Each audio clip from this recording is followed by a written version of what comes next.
mga badi,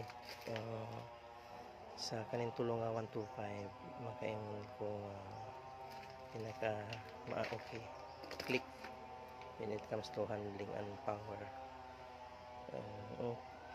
Ang ikaduha din kaning gear tungod siguro kay mas gaan siya kumpara aning Gravis. Ang Gravis dagang sig masulod utilitarian, pero ang iyang power medyo kapos.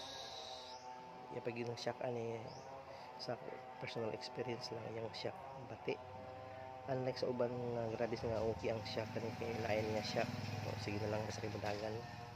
So sa power kaning tulon kaning medyo ubos, pero ilas na ako ng 1 grams ang iyang bola para makumpensate ang top end. Okay ang click, power good siya kumpara ng iban. Ang disadvantage na gid ano niya kay wala krang kaning gear, mas gaan siya.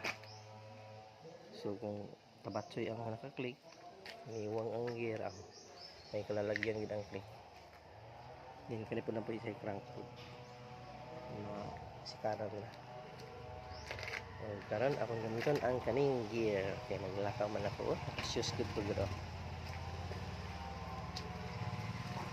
Kung panahon ay kung panahon itsura ay subjective da, depende sa magtanaw. Gravis click gear. Okay. Ano sa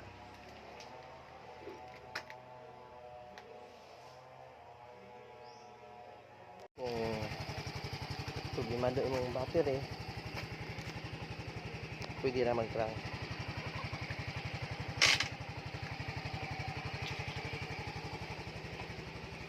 Gawa oy,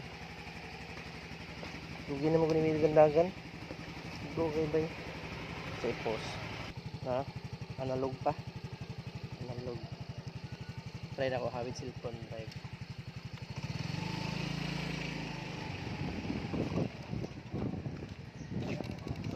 Ay, washing. Ay. Sa kami gini alangan. Ay mga sita. Signal. Mitulong.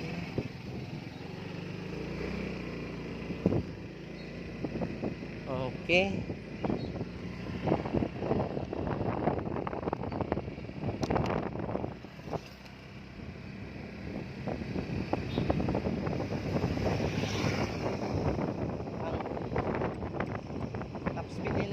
Mga pare aning gear sa akong timbang nga 66 kg.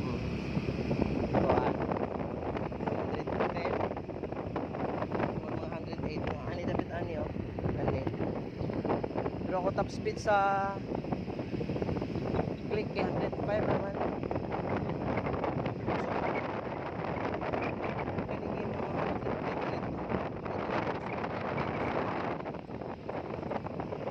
And then mga bade, ang dili lang ginawa na ng gear ang iyang floorboard or kaning stepboard niyo sa long distance kay kuan naman action man o ka laylay kapoy ba uy sa hill dili. Kung floorboard lang grabe comfortable ang Gravis yun inod lang mas tapad siya. Pero kung kuan ikaduha ang click nga okay yung floorboard ko kani lain hindi ako floorboard paludi sa katang personal experience ang nakita sa sige sila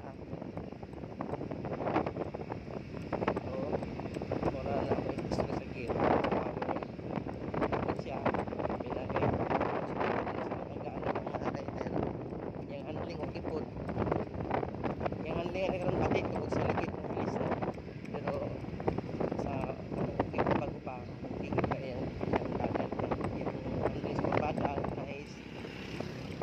okay man ang gear except lang sa dili kay siya tagang masunod sa